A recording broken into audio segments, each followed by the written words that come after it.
Hoi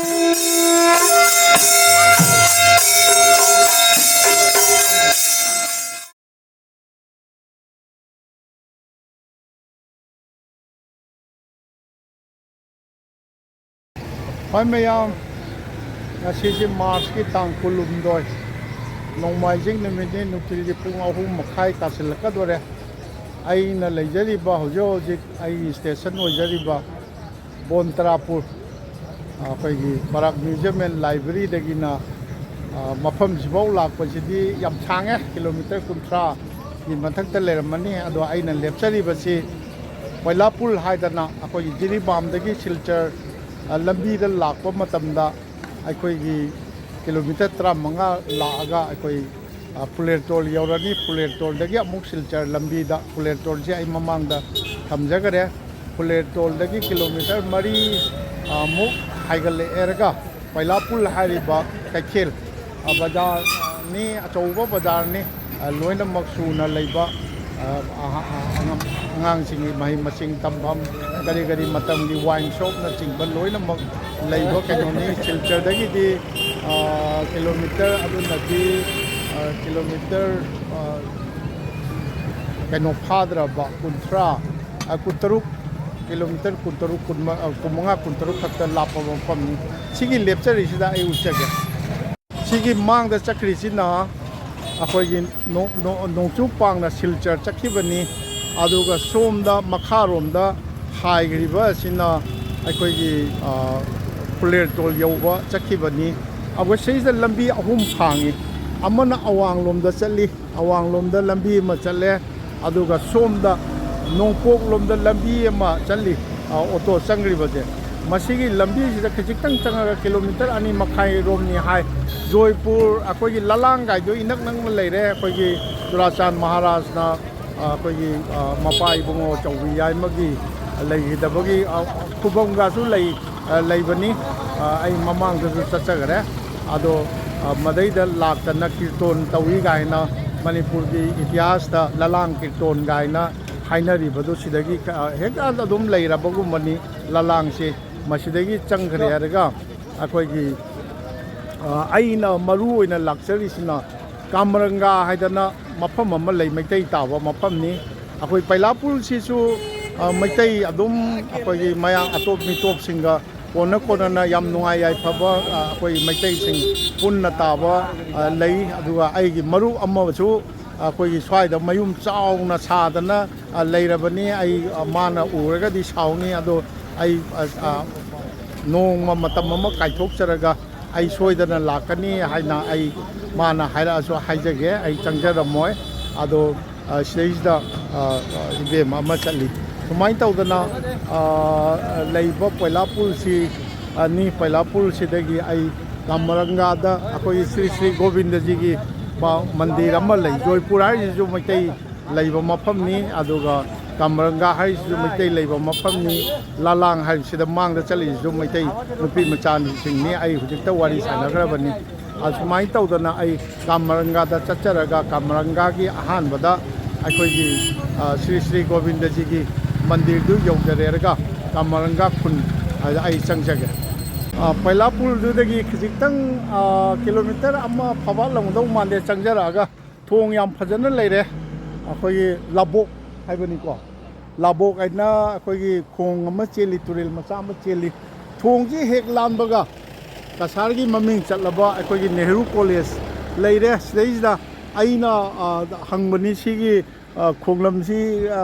kari maming kauge na hangbani akoi mitai male na ama khambani na ama leramia da ada aibu khangbiba manindra kunjum oirabra na tawi naw kari ming kauge ai ming Chiranjit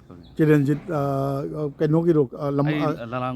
lalang gi ro lalang si kadom satoino lalang se sigi chumna thobi ragane siga jet om da lammi om sang oni adu batam Chiranjit kayumno angang nupi macha ayek pamne kai hujik kai torige ai sum sai sin pai sum ai angang sing di coaching do yam phaine aduda adu Kamaranga ni aina mainly Govindaji temple se Kamaranga tar di chumna thoda chumna lalang na kara oya sigi khadang thoda raga haidoi ba right side ha chakada o lalang gi khubam leibudu leiribro akoi Chachan Maharaj gi khubam do ꯑꯗꯒꯤ ꯑꯋꯥꯄꯜꯂꯤꯁꯤꯅ ꯀꯗꯣꯝꯗ ꯂꯩꯗꯣꯏꯅꯣ ꯑꯋꯥꯄꯜꯂꯤꯁꯤꯅ ꯀꯃꯔꯪꯒꯥꯁꯦ ꯀꯃꯔꯪꯒꯥꯗ ꯑꯣ ꯑꯗꯨꯗꯤ ꯑꯩ ꯅꯨꯡꯉꯥꯏꯖꯩ ꯆꯪꯖꯦ ꯅꯨꯡꯉꯥꯏꯖꯩ ꯁꯤꯅꯤ ꯀꯁꯥꯔꯒꯤ ꯑꯩꯈꯣꯏꯒꯤ Nehru college establish ꯏꯟ 1965ꯅꯤ ꯑꯩꯈꯣꯏꯒꯤ ꯃꯅꯤꯄꯨꯔꯤ ꯗꯤꯄꯥꯔꯠꯃꯦꯟꯅꯆꯤꯡꯕ ꯂꯩꯕ ꯑꯗꯨꯒꯨꯝꯕ ꯀꯁꯥꯔꯒꯤ ꯃꯃꯤꯡ ꯆꯠꯄ ꯀꯣꯂꯦꯖ ꯑꯃꯅꯤ ꯃꯁꯤ ꯂꯥꯟꯊꯣꯛꯑꯒ ꯑꯩ ꯑꯋꯥꯡ ꯄꯥꯡꯅ ꯑꯩ ꯀꯃꯔꯪꯒꯥ ꯍꯥꯏꯕꯗꯨ ꯑꯩ ꯆꯠꯆꯒꯗꯧꯔꯤꯕꯅꯤ ꯁꯤꯗꯒꯤ ꯈꯖꯤꯛꯇꯪ ꯆꯠꯂꯒ ꯂꯂꯥꯡ ꯍꯥꯏꯕꯒꯗꯧꯕꯅꯤ ꯂꯂꯥꯡꯗ ꯍꯥꯏꯐꯦꯠꯇꯪ ꯆꯪꯖꯔꯝꯃꯦꯔꯒ ꯑꯩꯈꯣꯏꯒꯤ ꯈꯨꯕꯝ ꯂꯩꯔꯤꯕꯗꯨ ꯍꯥꯏꯐꯦꯠꯇꯪ ꯑꯩꯈꯣꯏ ꯈ꯭ꯋꯥꯏꯒꯤ ꯃꯐꯝꯗ ꯎꯠꯆꯕ ꯉꯝꯕ꯭ꯔꯥ ꯌꯦꯡꯖꯒꯦ ꯉꯝꯗ꯭ꯔꯒꯁꯨ ꯃꯐꯝꯁꯤꯗ ꯂꯩꯕꯅꯤ ꯍꯥꯏꯕꯗꯨ ꯂꯂꯥꯡ ꯍꯥꯏꯕꯁꯤꯁꯨ ꯃꯩꯇꯩꯅ ꯈꯨꯟꯗꯥꯕ ꯃꯐꯝ ꯑꯃꯅꯤ ꯍꯧꯖꯤꯛ ꯂꯩꯍꯧꯕ ꯑꯩꯈꯣꯏꯒꯤ ꯅꯦꯍꯔꯨ ꯀꯣꯂꯦꯖꯇꯒꯤ ꯈꯖꯤꯛꯇꯪ ꯀꯤꯂꯣꯃꯤꯇꯔ ꯑꯃꯔꯣꯝꯒꯤ ꯆꯥꯡꯗ ꯆꯪꯉꯛꯑꯒ ꯂꯝꯍꯥꯡꯕꯨ ꯌꯧꯗ꯭ꯔꯦ ꯑꯗꯨ ꯇꯧꯔꯒ ꯂꯥꯟꯁꯤꯜꯂꯛꯑꯒ ꯀꯃꯔꯪꯒꯥꯁꯤ ꯑꯗꯨꯝ ꯍꯧꯔꯦ ꯁꯤꯗꯩꯁꯤꯗ ꯑꯩꯈꯣꯏꯒꯤ ꯐꯥꯏꯔꯥ ꯁꯤꯡꯍ ꯃꯅꯤꯄꯨꯔꯤ LP ꯁ꯭ꯀꯨꯜ ꯍꯥꯏꯗꯅ ꯑꯃ ꯂꯩ ꯃꯩꯇꯩꯁꯤ ꯑꯗꯨꯝ ꯀꯩꯅꯣ ꯃꯌꯥꯡ ꯃꯁꯤ ꯑꯩꯈꯣꯏꯒꯤ ꯍꯤꯟꯗꯨꯁꯇꯥꯅꯤ ꯀꯥꯡꯕꯨ ꯃꯥꯜꯂꯤ ꯕꯪꯒꯥꯂꯤꯗꯤ ꯅꯠꯇꯕ ꯃꯥꯜꯂꯤ ꯃꯈꯣꯏꯒꯤ ꯃꯔꯛꯇ ꯃꯩꯇꯩꯒꯁꯨ ꯒꯥꯔꯤꯒ ꯊꯧꯈꯤꯕ ꯎꯏ ꯅꯨꯄꯤ ꯃꯆꯥ ꯐꯅꯦꯛ ꯁꯦꯠꯄꯤ ꯑꯃꯁꯨ ꯃꯩꯇꯩ ꯅꯨꯄꯤ ꯃꯆꯥ ꯑꯃꯁꯨ ꯂꯩꯍꯧꯋꯤ ꯃꯁꯤ 1979ꯗ ꯂꯤꯡꯈꯠꯄ ꯐꯥꯏꯔꯥ ꯁꯤꯡꯍ ꯃꯅꯤꯄꯨꯔꯤ LP ꯁ꯭ꯀꯨꯜ ꯍꯥꯏꯅ ꯑꯃ ꯂꯩ ꯑꯗꯣ ꯑꯩꯒꯤ ꯑꯍꯥꯟꯕ ꯄꯥꯟꯗꯝꯁꯤ ꯀꯃꯔꯪꯒꯥꯗ ꯂꯩꯕ ꯑꯩꯈꯣꯏꯒꯤ ꯀꯩꯅꯣꯗꯨꯅꯤ ꯑꯩꯈꯣꯏꯒꯤ ꯁ꯭ꯔꯤ ꯁ꯭ꯔꯤ ꯒꯣꯕꯤꯟꯗꯖꯤꯒꯤ ꯃꯟꯗꯤꯔꯗꯨꯅꯤ ꯑꯗꯨ ꯐꯥꯎꯕ ꯑꯩ ꯆꯠꯆꯒꯦ ꯑꯩꯈꯣꯏꯒꯤ ꯉꯁꯥꯏꯒꯤ LP ꯁ꯭ꯀꯨꯜ ꯐꯥꯏꯔꯥ ꯁꯤꯡ ꯀꯣ ꯃꯅꯤꯄꯨꯔꯤ LP ꯁ꯭ꯀꯨꯜꯗꯨ ꯂꯥꯟꯊꯣꯛꯂꯛꯄꯗꯩꯗꯤ ꯃꯩꯇꯩ ꯉꯥꯛꯇꯅꯤ ꯑꯗ ꯑꯩꯅ ꯈꯤꯇꯪ ꯄꯦꯟꯖꯗꯕ ꯍꯥꯏꯕꯨ ꯏꯅꯥꯎ ꯑꯅꯤ ꯊꯦꯡꯅꯩ ꯁꯤꯗ ꯂꯩꯕ ꯃꯨꯔꯇꯤꯁꯤ ꯀꯔꯤꯒꯤꯅꯣꯗ ꯃꯣꯏ ꯈꯪꯗꯦ ꯑꯗꯨꯁꯤ ꯈꯪꯐꯝ ꯊꯣꯛꯏꯀꯣ ꯒꯝꯚꯤꯔ ꯁꯤꯡꯍꯒꯤ ꯑꯩꯈꯣꯏ ꯃꯍꯥꯔꯥꯖ ꯒꯝꯚꯤꯔ ꯁꯤꯡꯍꯒꯤ ꯌꯥꯝ ꯐꯖꯕ ꯑꯩꯈꯣꯏꯒꯤ ꯀꯨꯏꯒꯤꯗ꯭ꯔꯤ ꯃꯁꯤ ꯀꯩꯅꯣ ꯇꯧꯈꯤꯕꯁꯦ ꯍꯥꯡꯗꯣꯛꯈꯤꯕꯁꯦ ꯃꯍꯥꯔꯥꯖ ꯒꯝꯚꯤꯔ ꯁꯤꯡꯍꯒꯤ ꯃꯁꯤ ꯆꯞ ꯆꯥꯅ ꯅꯨꯡꯁꯥꯅ ꯌꯩꯁꯤꯜꯂꯦ ꯑꯗꯣ ꯀꯧꯁꯤꯛ ꯔꯥꯏ ꯑꯗꯨ ꯍꯥꯏꯅ ꯇꯧꯔꯒ ꯍꯥꯡꯗꯣꯛꯄꯅꯤ ꯑꯩꯈꯣꯏ ꯗꯥꯛꯇꯔ RK ꯔꯟꯖꯟ ꯁꯤꯡꯍꯅ ꯀꯩꯅꯣ ꯇꯧꯕ ꯃꯥꯜꯂꯤ ꯑꯗꯣ ꯀꯩꯗꯧꯉꯩ ꯀꯌꯥꯝ ꯀꯨꯏꯔꯕꯅꯣ ꯀꯨꯏꯗ꯭ꯔꯤꯕꯅꯤ ꯆꯍꯤ ꯀꯨꯏꯗ꯭ꯔꯤꯕꯅꯤ ꯃꯁꯤ ꯁꯤꯗꯩꯁꯤꯗ ꯑꯩꯈꯣꯏꯒꯤ ꯃꯨꯔꯇꯤꯁꯤꯃ ꯂꯩꯔꯦ ꯀꯃꯔꯪꯒꯥꯗ ꯎꯔꯔꯣꯏ ꯃꯁꯤ ꯑꯩꯈꯣꯏꯒꯤ ꯀꯩꯅꯣꯅꯤ on 5th March 2023 ꯁꯟꯗꯦ ꯅꯨꯃꯤꯠꯇ ꯀꯩꯅꯣ ꯇꯧꯈꯤꯕꯅꯤ ꯑꯩꯈꯣꯏ ꯃꯅꯤꯄꯨꯔꯒꯤ ꯃꯟꯇ꯭ꯔꯤꯁꯤꯡ ꯀꯔꯤꯁꯤꯡ ꯌꯥꯎꯏ ꯁꯨꯃꯥꯏꯅ ꯇꯧꯗꯅ ꯌꯥꯝ ꯐꯖꯕ ꯃꯨꯔꯇꯤ ꯑꯃ ꯂꯩꯔꯦ ꯏꯅꯥꯎ ꯑꯅꯤ ꯃꯤꯡ ꯀꯔꯤ ꯀꯧꯕ ꯃꯤꯡꯗꯤ ꯑꯃꯨꯛꯇ ꯍꯥꯏꯌꯨꯅ ꯉꯥꯉꯣ ꯍꯦꯃꯟꯇ ꯀꯩ ꯊꯕꯛ ꯇꯧꯒꯦ ꯑꯩ ꯀꯩꯅꯣ ꯎꯒꯤ ꯃꯤꯁꯇ꯭ꯔꯤ ꯁꯨꯖꯦ ꯐꯩꯅꯦ ꯑꯗꯩ ꯏꯅꯥꯎꯗꯤ ꯍꯥ ꯑꯦꯂꯥꯏ ꯁꯤꯡꯉꯣ ꯍꯥꯏꯕ꯭ꯔꯣ ꯀꯩꯅꯣ ꯃꯥ ꯍꯥꯏꯁꯤ ꯀꯩꯅꯣ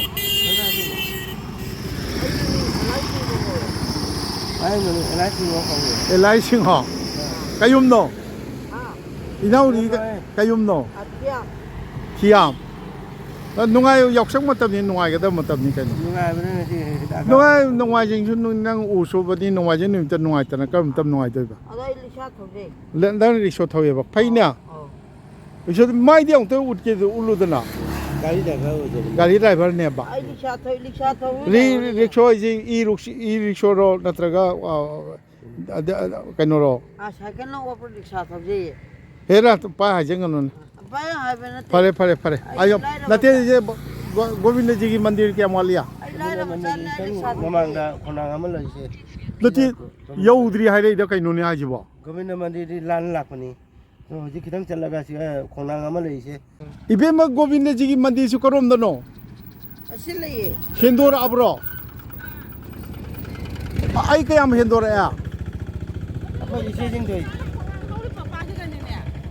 ꯑꯣ ꯑꯁ ꯑꯣ ꯑꯩꯅ ꯍꯦꯟꯗꯣꯔꯛꯄ ꯀꯩꯅꯣ ꯑꯍꯟ ꯑꯃ ꯊꯦꯡꯅꯕ ꯃꯥꯅ ꯈꯔ ꯆꯠꯈꯣꯏꯗ ꯑꯩꯅ ꯑꯗꯨ ꯐꯔꯦ ꯑꯣ ꯑꯗꯨ ꯍꯦꯟꯖꯤꯜꯂꯛꯄꯒꯤ ꯐꯔꯦ ꯑꯩ ꯃꯨꯔꯇꯤꯁꯤ ꯊꯦꯡꯅꯔꯦ ꯑꯋꯥꯄꯜꯂꯤꯗꯨ ꯁꯤꯔꯣ ꯁꯤꯒꯤꯁꯦ ꯑꯋꯥꯁꯤꯡꯗ ꯊꯣꯜꯂꯝꯃꯦ ꯑꯗꯣ ꯀꯔꯤ ꯑꯋꯥꯄꯜꯂꯤꯗꯤ ꯀꯩꯁꯨ ꯃꯃꯤꯡꯗꯨꯒꯤ ꯋꯥꯅꯤ ꯀꯩꯁꯨ ꯀꯩꯅꯣ ꯂꯩꯇꯦꯅ ꯑꯣ ꯑꯋꯥꯄꯜꯂꯤꯗꯨ ꯁꯤ ꯑꯣꯏꯔꯦ ꯁꯤ ꯀꯗꯥꯏꯗ ꯇꯥꯈꯤꯁꯦ ꯁꯤꯗ ꯆꯠꯈ꯭ꯔꯒ ꯀꯩ ꯇꯥꯅꯤ ꯀꯃꯔꯪꯒ ꯁꯤ ꯀꯃꯔꯪꯒ ꯅꯠꯇ꯭ꯔꯣ ꯀꯃꯔꯪꯒꯅꯤ ꯑꯗꯨ ꯁꯤꯗ ꯁꯨꯝ ꯆꯠꯈ꯭ꯔꯒ ꯀꯩ ꯇꯥꯒꯦꯕ ꯁꯤ ꯇꯥꯔꯒ ꯔꯦꯜꯒꯤ ꯁ꯭ꯇꯦꯁꯟ ꯔꯦꯜꯋꯦ ꯁ꯭ꯇꯦꯁꯟ ꯔꯦꯜ ꯁ꯭ꯇꯦꯁꯟꯁꯤꯒ ꯂꯩꯔꯤ ꯍꯥꯟꯅꯒꯤ ꯑꯣ ꯑꯁꯤꯗꯤ ꯀꯩꯅꯣꯁꯦ ꯃꯃꯥꯡꯅꯤ ꯍꯣꯏꯅꯦ ꯋꯥꯡ ꯂꯥꯜꯂꯒ ꯕꯪꯒꯥꯂꯤ ꯁꯤꯒꯤ ꯇ꯭ꯔꯦꯟꯁꯦ ꯁꯤꯜꯆꯔꯗꯩ ꯂꯥꯛꯏꯕ ꯇ꯭ꯔꯦꯟ ꯀꯔꯤꯅꯣ ꯃꯅꯤꯄꯨꯔ ꯂꯣꯝꯗꯩ ꯂꯥꯛꯄ ꯖꯤꯔꯤꯒꯤ ꯃꯥꯏꯀꯩ ꯁꯣꯝꯗꯩ ꯂꯥꯛꯄꯅꯤ ꯑꯣ ꯖꯤꯔꯤꯕꯥꯝ ꯂꯣꯝꯗꯩ ꯂꯥꯛꯄ ꯇ꯭ꯔꯦꯟꯗꯣ ꯑꯣ ꯆꯨꯝꯃꯤꯅꯦ ꯆꯨꯝꯃꯤꯅꯦ ꯑꯣ ꯐꯔꯦ ꯐꯔꯦ ꯑꯣ ꯑꯁꯤꯗ ꯁ꯭ꯇꯦꯁꯟ ꯂꯩꯔꯦ ꯁꯤꯒꯤꯁꯤꯅꯦꯕ ꯑꯋꯥꯄꯜꯂꯤꯁꯤ ꯅꯠꯇꯦ ꯑꯇꯣꯞꯄ ꯂꯩꯕ꯭ꯔꯥꯕ ꯁꯤꯗ ꯂꯩꯕ ꯃꯥꯒꯤ ꯏꯂꯥꯀꯥ ꯈꯔꯅꯤ ꯑꯦꯂꯥꯀꯥ ꯈꯔꯅꯦꯕ ꯑꯣ ꯐꯔꯦ ꯐꯔꯦ ꯐꯔꯦ ꯐꯔꯦ ꯃꯍꯥꯗꯦꯕ ꯂꯩ ꯁꯤꯗ ꯑꯣ ꯐꯔꯦ ꯃꯍꯥꯗꯦꯕ ꯂꯩ ꯁꯤ ꯃꯩꯇꯩ ꯉꯥꯛꯇꯅꯤꯀꯣ ꯃꯩꯇꯩ ꯉꯥꯛꯇꯅꯤ ꯑꯣ ꯑꯩ ꯒꯣꯕꯤꯟꯗꯖꯤꯒꯤꯗ ꯆꯠꯀꯦ ꯀꯣ ꯁꯤꯗ ꯒ꯭ꯔꯥꯎꯟ ꯑꯃ ꯂꯩ ꯒ꯭ꯔꯥꯎꯟ ꯁꯤꯗꯩꯁꯤꯗ ꯃꯩꯇꯩ ꯅꯨꯄꯥ ꯃꯆꯥꯁꯤꯡ ꯁꯥꯟꯅꯕ ꯊꯣꯛꯂꯛꯏ ꯃꯣꯏꯁꯤ ꯑꯗꯣ ꯑꯩ ꯃꯣꯏꯗ ꯎꯅꯔꯒ ꯋꯥꯔꯤ ꯉꯥꯛꯇꯪ ꯁꯥ ꯃꯣꯏ ꯏꯆꯥꯁꯤꯡꯁꯦ ꯑꯩꯅ ꯏꯆꯥꯁꯤꯡ ꯏꯁꯨꯁꯤꯡꯁꯦ ꯍꯥꯏꯖꯔꯦ ꯅꯨꯡꯁꯥꯔꯣꯝꯗ ꯈꯔ ꯑꯣꯟꯁꯤꯟꯕꯤꯌꯣꯅ ꯅꯣꯏ ꯁꯤ ꯒ꯭ꯔꯥꯎꯟꯁꯤ ꯀꯔꯤꯒ ꯍꯥꯏꯔ ꯈꯪꯅꯩ ꯈꯨꯟꯒꯤ ꯑꯣꯏꯅ ꯂꯩꯔꯤꯔꯣꯁꯦ ꯅꯣꯏ ꯁꯥꯟꯅꯕꯨꯡ ꯑꯣꯏꯅ ꯑꯦ ꯑꯗꯨ ꯐꯔꯦ ꯅꯣꯏ ꯀꯃꯔꯪꯒꯥꯒꯤ ꯀꯩꯅꯣꯒ ꯀ꯭ꯂꯕꯀꯗꯤ ꯂꯩꯕ꯭ꯔꯣ ꯀꯗꯥꯏꯒꯤꯅꯣ ꯅꯣꯏꯗꯤ ꯃꯅꯤꯄꯨꯔꯒꯤ ꯁꯤꯗ ꯀꯩꯗꯧꯔꯤꯕ ꯇꯣꯔꯅꯥꯃꯦꯟ ꯑꯃ ꯂꯥꯛꯏꯔꯣ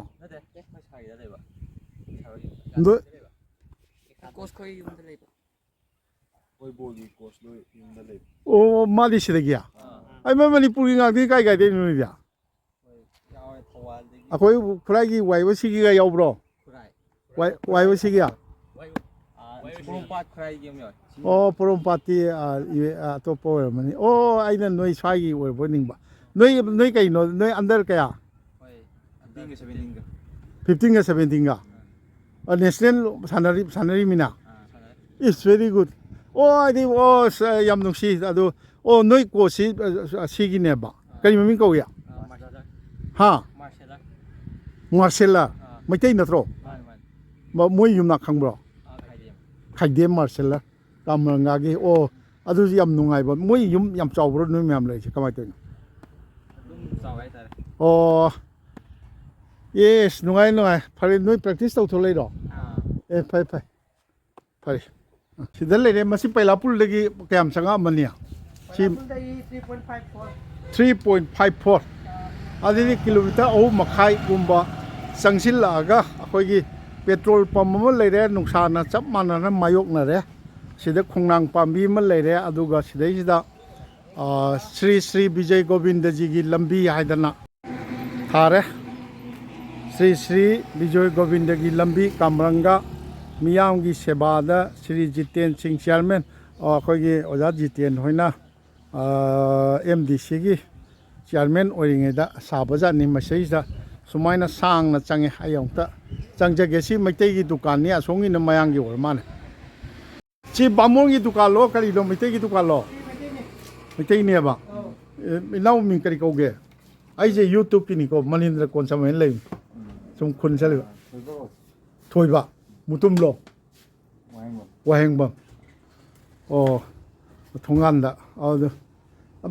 ꯕꯥꯃꯣꯟꯅ ꯁꯦꯕꯥ ꯆꯠꯂꯤꯅꯤꯀꯣ ꯁꯦ ꯂꯩꯕ꯭ꯔꯥ ꯑꯗꯨꯝ ꯑꯣ ꯑꯝꯇ ꯎꯅꯖꯔꯨ ꯁꯤꯗ ꯀꯩꯅꯣꯒꯤ ꯃꯥꯟꯗꯣꯞ ꯂꯩꯔꯦ ꯕꯣꯏꯅ ꯃꯩꯇꯩꯔꯥ ꯕꯥꯃꯣꯟ ꯃꯆꯥꯔꯣ ꯅꯠꯇꯦꯕ ꯁꯣꯝꯗ ꯂꯩꯌꯥ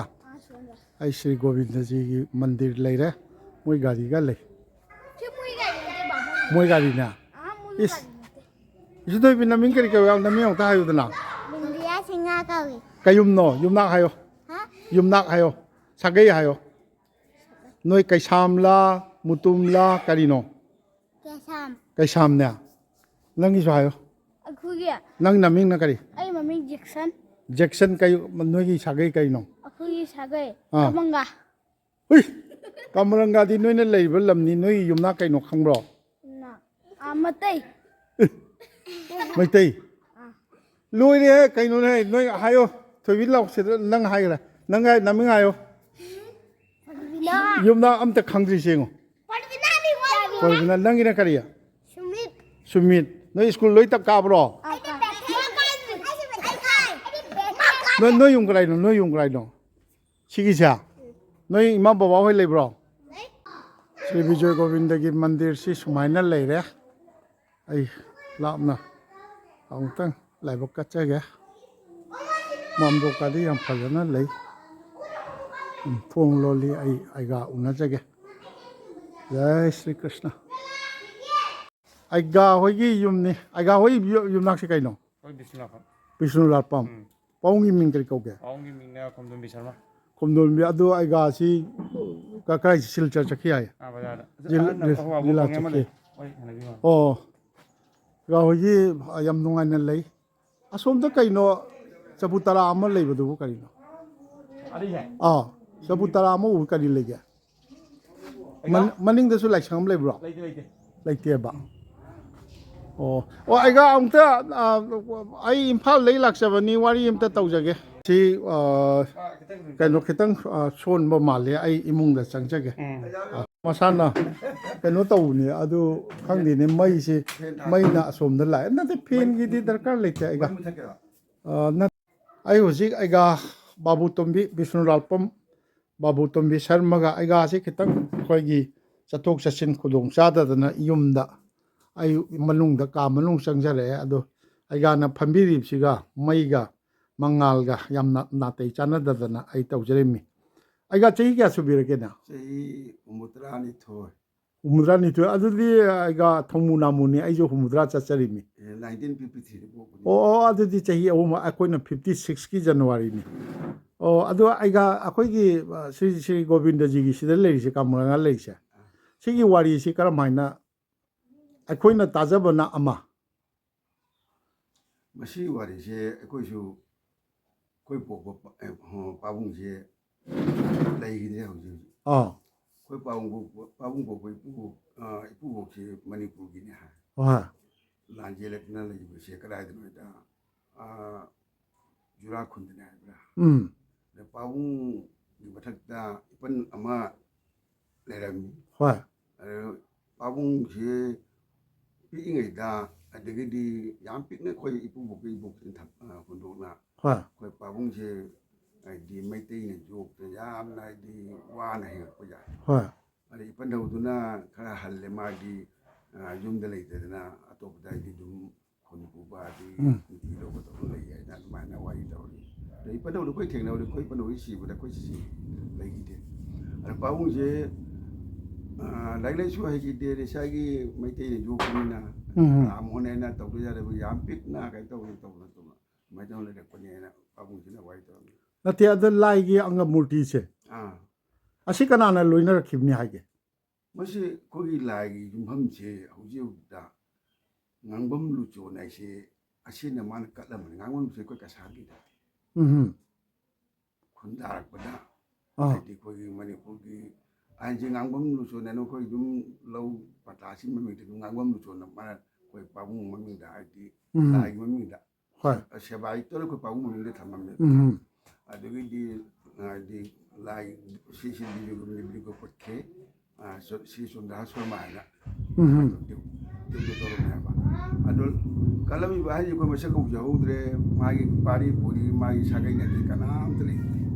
ꯂꯨꯆꯣꯟꯁꯤꯡ ꯑꯗꯨꯝ ꯑꯩꯈꯣꯏꯅ ꯇꯥꯖꯕꯗ ꯁꯤꯒꯤ ꯃꯨꯔꯇꯤꯁꯦ ꯑꯩꯈꯣꯏꯒꯤꯁꯦ ꯁꯤꯁꯤ ꯕꯤꯖꯣꯏ ꯒꯣꯕꯤꯟꯗꯖꯤ ꯂꯩꯔꯦ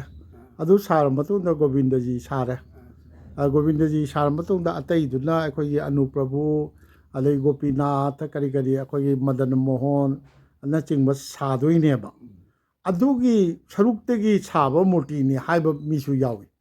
ꯑꯗꯒꯤ ꯅꯤꯡꯊꯦꯝ ꯃꯆꯥꯁꯤꯡꯅ ꯄꯨꯈꯤꯕꯅꯤ ꯍꯥꯏꯕꯁꯨ ꯌꯥꯎꯏ ꯀꯔꯝꯕꯅ ꯑꯁꯦꯡꯕꯅꯣ ꯍꯥꯏꯁꯦ ꯑꯗꯨꯕꯨ ꯌꯥꯝ ꯂꯨꯅꯗꯤ ꯂꯧꯅꯔꯤꯅꯦ ꯑꯩꯈꯣꯏꯒꯤ ꯃꯁꯤꯒꯤ ꯆꯥꯎꯔꯥꯛꯄ ꯄ꯭ꯔꯃꯥꯟꯗꯤ ꯂꯥꯏꯔꯤꯛꯅ ꯁꯥꯈꯤꯅꯤꯀꯣ ꯄꯪꯍꯥꯏ ꯍꯥꯏꯕꯁꯨ ꯑꯩꯈꯣꯏꯁꯤꯒ ꯑꯋꯥꯄꯜꯂꯤ ꯍꯥꯏꯅ ꯆꯍꯤ ꯈꯨꯗꯤꯡꯒꯤ ꯄꯥꯡꯊꯣꯛꯏꯕꯁꯤ ꯃꯁꯤ ꯑꯩꯈꯣꯏꯒꯤ ꯙꯅꯃꯟꯖꯨꯔꯤ ꯀꯣꯂꯦꯖꯀꯤ ꯄ꯭ꯔꯤꯟꯁꯤꯄꯥꯜ ꯑꯣꯏꯕꯤꯔꯝꯕꯤ ꯅꯨꯄꯤꯗꯣ ꯑꯣꯖꯥ ꯖꯥꯃꯤꯅꯤ ꯑꯣꯏꯔꯝꯅꯤ ꯑꯣꯖꯥ ꯖꯥꯃꯤꯅꯤ ꯂꯝ ꯀꯣꯏꯕ ꯂꯥꯛꯑꯝꯃꯤ ꯃꯁꯤꯒ ꯀꯩꯅꯣ ꯅꯨꯄꯤ ꯄꯂꯥ ꯇꯧꯔꯝꯃꯦꯕ ꯔꯥꯁꯦꯁꯣꯔꯤ ꯄꯂꯥ ꯑꯣꯖꯥ ꯖꯥꯃꯤꯅꯤ ꯑꯩꯒ ꯐꯝꯃꯤꯟꯅꯅ ꯋꯥꯔꯤ ꯁꯥꯕꯁꯦ ꯑꯣꯖꯥ ꯖꯥꯃꯤꯅꯤꯅ ꯃꯥꯅ ꯂꯥꯏꯔꯤꯛ ꯑꯃ ꯐꯣꯡꯉꯤ ꯍꯥꯏꯗꯤ ꯍꯩꯁꯤꯡꯕ ꯃꯤꯅꯤꯅ ꯃꯥꯅ ꯈꯤꯇꯪ ꯑꯩꯅ ꯀꯥꯡꯕꯗ ꯃꯥꯅ ꯈꯪꯈ꯭ꯔꯦꯕ ꯑꯋꯥꯄꯜꯂꯤꯁꯤ ꯃꯐꯝꯁꯤꯒ ꯍꯥꯏꯗꯤ ꯑꯋꯥꯅ ꯂꯥꯛꯇꯅ ꯀꯩꯁꯨ ꯆꯥꯛ ꯊꯣꯡꯕ ꯅꯠꯇꯦ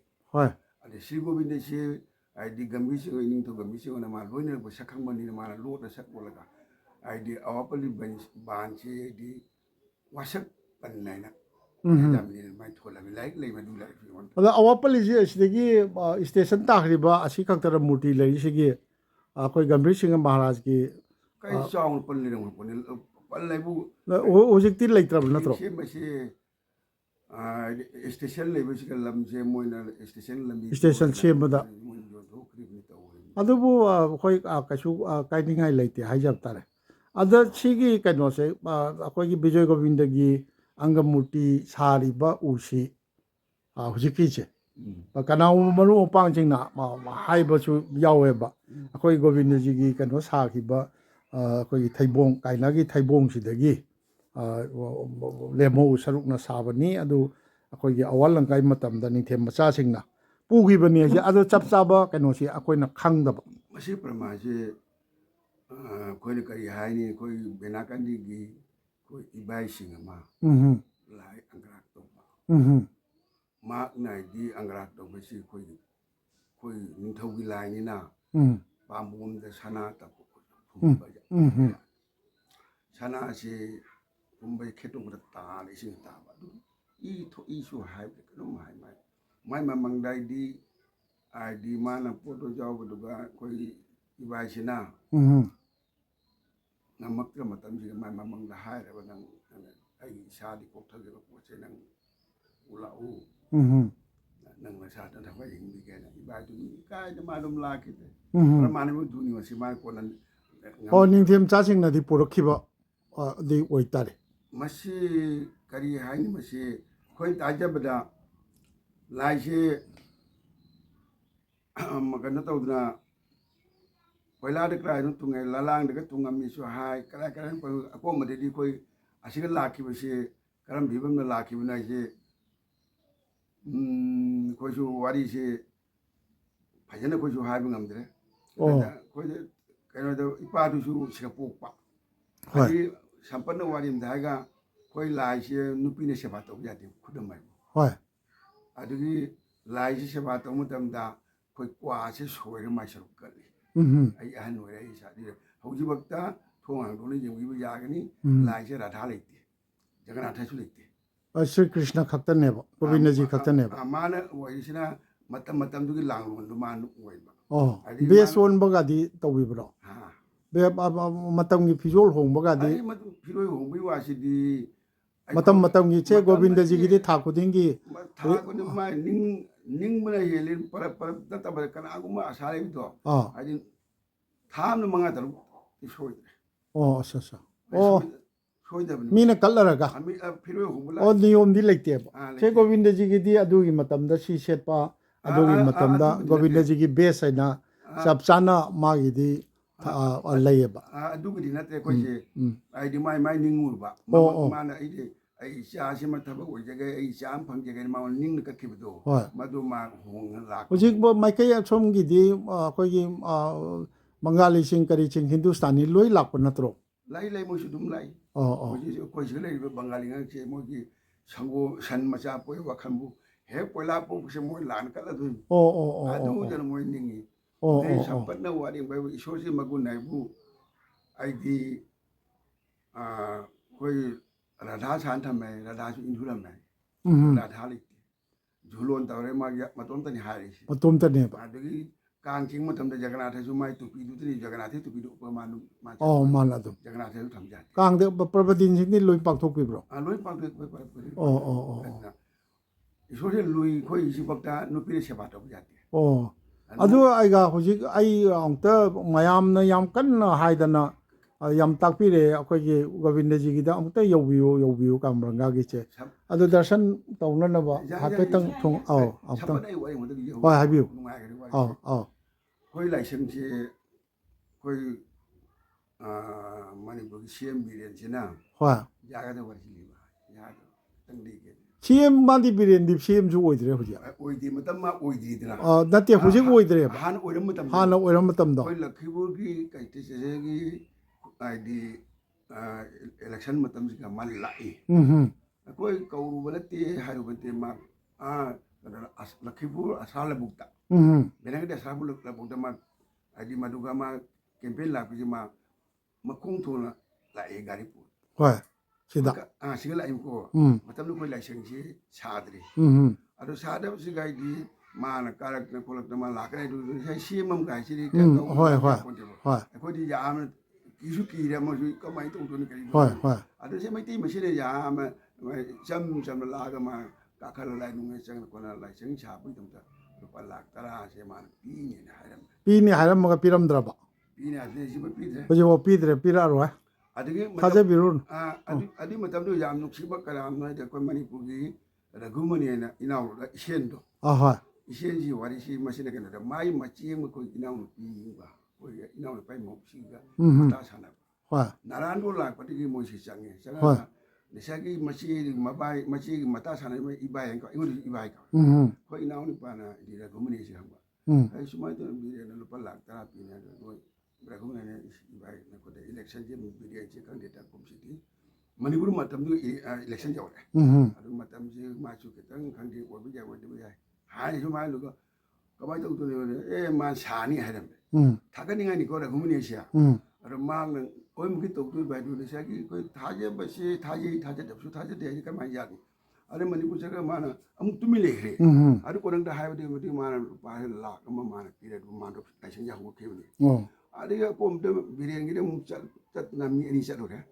Chal ga adu ya tam to e kai mai pi du ko pi ko pe to.